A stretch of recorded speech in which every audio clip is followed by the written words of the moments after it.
Dhaka two Muscat আমার জার্নিটা কেমন ছিল সেটা নিয়ে থাকছে আজকের ব্লগ। আসসালামু আলাইকুম, welcome to my new video. তো আজকে আমি আগস্টের 1 তারিখ। আজ আমি ঢাকা থেকে মাস্কাটের উদ্দেশ্যে রওনা হলাম। তো আমি ইমিগ্রেশন শেষ করে এখানে আমি ফ্লাইটের জন্য অপেক্ষা করতেছি। তো ভাবলাম যে বসে বসে একটু ভিডিও করি। তো আমি বসে বসে নিজের একটু ভিডিও নিচ্ছিলাম। ওখানে আমি কোনো সাউন্ড রেকর্ড করি নাই, কারণ অনেক লোকজন ছিল। আমি সবার সামনে আসলে আমি ভিডিও বানাতে এতটা আমি কমফোর্টেবল ফিল করি না, যেহেতু একটা পাবলিক প্লেসের জন্য। তারপরে এইভাবে আমি অনেকক্ষণ ওখানে ফ্লাইটের জন্য অপেক্ষা করতেছিলাম। এখানে আমি জানালার পাশে গ্লাস দিয়ে দেখতেছিলাম যে আমাদের বিমান ওমান এয়ারটা চলে আসছে। তো দেখতে পাচ্ছেন যে বিমানটা, এটা দিয়ে আমরা যাব। তো এখানে ফ্লাইটের যে যাত্রীরা ছিল তারা আসছে। তো বিমানটা এখন ল্যান্ড করার পরে এখন যে যাত্রীগুলো বিমানে আছে সে সবাই নামবে।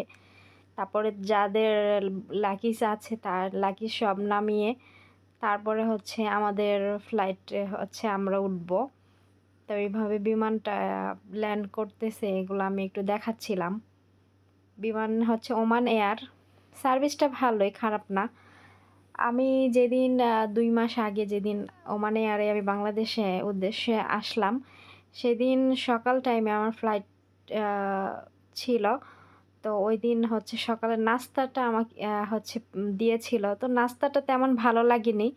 তো ভেবেছি যে হয়তো বা আজকেও যেহেতু বাংলাদেশ থেকে আসতেছি, আজকেও সেমভাবেই ওই রকম নাস্তা দিবে। কিন্তু আমার ফ্লাইট ছিল দুপুর দুপুর বলতে বিকাল 4টায়।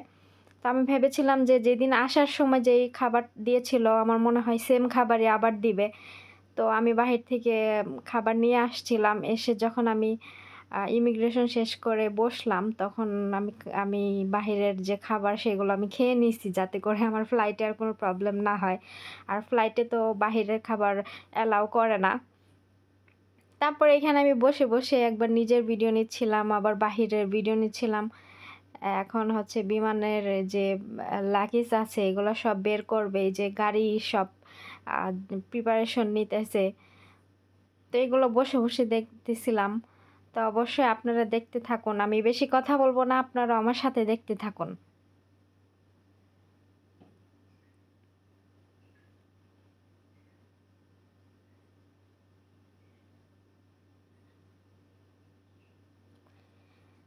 তারপরে এই যে আমার পাসপোর্ট, আমি পাসপোর্ট একটু শো করতেছিলাম। আসলে 2 মাসের ছুটির জন্য দেশে আসছিলাম। আবার 2 মাস অনেক, প্রথম প্রথম যখন দেশে আসছি তখন মনে হচ্ছিল যে 2 মাস অনেক লং টাইম, যাচ্ছে না কেন। আর তখন কিছুদিন থাকার পরে তখন আর মানে মনে হয়েছে যে এত তাড়াতাড়ি 2 মাস শেষ হয়ে গেল। এটাই জীবন। যাই হোক, যেহেতু আমরা দেশের অতিথি, আমরা যাই কিছুদিনের জন্য আবার চলে আসি। কিছু করার নেই, খারাপ লাগলেও আসতে হবে। তো এই যে আরেকটা আমাদের বিমানের পাশে আরেকটা বিমান ল্যান্ড করছে, এটা বাংলাদেশ বিমান ছিল।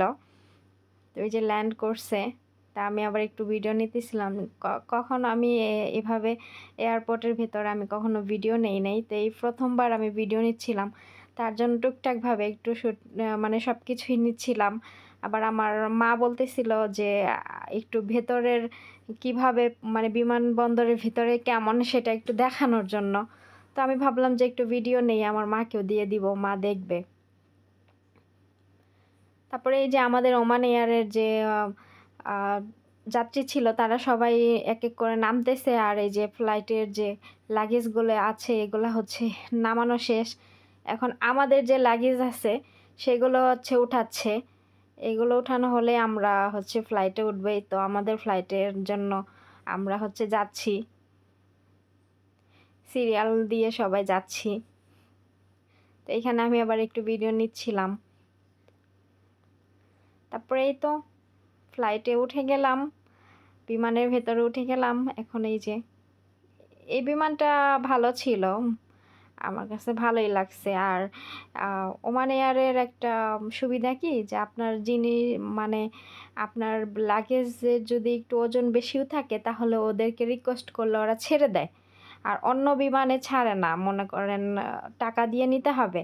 তো এই সুবিধাটা আমি ওখানে পেয়েছি। এজন্য আমি শেয়ার করলাম আপনাদের সাথে। তারপরে এই যে আমাদের কিছুক্ষণ ওখানে বিমান আম ছাড়ার পরে কিছুক্ষণ পরে আমাদের হচ্ছে দুপুরে লাঞ্চ দিছে। তো লাঞ্চে দেখি কি আছে। এখানে হচ্ছে একটা গাজর দিয়ে একটা পায়েসের মতো ছিল। ফিরনি যেটাকে বলে, ফিরনি পায়েস। আমি এত জানি না। কারণ আমি মিষ্টি জিনিস কম খাই। এজন্য আমি মিষ্টি জিনিসের নাম এতটা ভালো জানি না। যাই হোক ওটা হয়তো ফিরনি ছিল, গাজর দিয়ে রান্না করা ছিল। আর একটা এখানে একটা রুটি ছিল, ১ বোতল পানি ছিল, 7 আপ ছিল। তারপরে এখানে হচ্ছে আমি নিয়েছিলাম চিকেন বিরিয়ানি। তো খাবারটা ভালোই ছিল, খারাপ না। তারপরে এই তো আমাদের বিমান ল্যান্ড করছে, আমরা হচ্ছে নেমে গেছি। ঠিক ওমান টাইম হচ্ছে সন্ধ্যা 6:30টায় আমরা হচ্ছে মাস্কাটে ল্যান্ড করছি। তারপরে এই তো যাচ্ছি, এই তো মাস্কাটের এয়ারপোর্টের লোকেশন। আসলে মাস্কাট এয়ারপোর্ট অনেক সুন্দর। আমি সম্পূর্ণ ভিডিও নিতে পারি নাই, কারণ বললাম তো আমি পাবলিক প্লেসে এত ভিডিও নিতে কমফোর্টেবল ফিল করি না। সবাই তাকায় থাকে, আমার কেমন যেন লজ্জা করে। এজন্য আমি যতটুকু পেরেছি আপনাদের সাথে একটু একটু শেয়ার করেছি যে আমার ঢাকা টু মাস্কাটে জার্নিটা কেমন ছিল। যাক আলহামদুলিল্লাহ, এবারে জার্নিটা অনেক ভালো ছিল। আর আমার অতটা খারাপও লাগেনি। প্রতিবার আমার হচ্ছে জার্নিটা অনেক খারাপ লাগে, অসুস্থ হয়ে যাই, আবার মাথা ব্যথা করে। এবার জার্নিটা ভালোই ছিল আলহামদুলিল্লাহ। আবার ভিতরে যে চেকিংয়ের যে একটা পার্ট থাকে, এটাও খুব দ্রুত হয়ে গেছে, এবার কোনো ঝামেলা ছিল না। আর একদম বিমানবন্দর আজকে মাস্কাট এয়ারপোর্ট একদম ফাঁকা ছিল, লোকজনও ছিল না তেমন। যখন গতবার আমি আসছিলাম তখন মানে অনেক বড় সিরিয়াল ছিল, লোকজন অনেক ছিল। মানে আমার প্রায় 1 ঘন্টা লাগছে ওই ওই চেকিংয়ের ওখানে দাঁড়ায় থাকতে।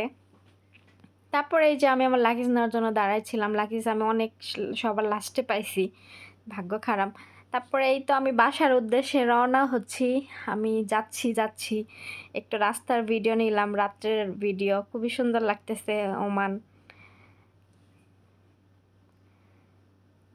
অবশেষে আমি বাসায় চলে আসলাম। এসে আমি তো রুম খুলতেই দেখি যে আমার ম্যাডাম আমার রুমে কত কিছু এনে সাজায় রাখছে।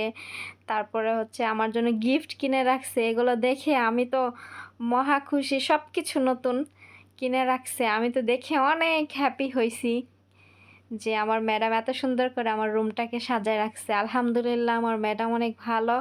আমি অনেক ভালো জায়গাতে আছি। আলহামদুলিল্লাহ, আলহামদুলিল্লাহ, আলহামদুলিল্লাহ। তো এই তো এই সব কিছু আমার ম্যাডাম নতুন কিনে রাখছে। এই তো আমার জন্য গিফট কিনে রাখছে। গিফট আমি আনপ্যাকিং করব আপনাদের পরে। সবাই ভালো থাকবে। আল্লাহ হাফেজ।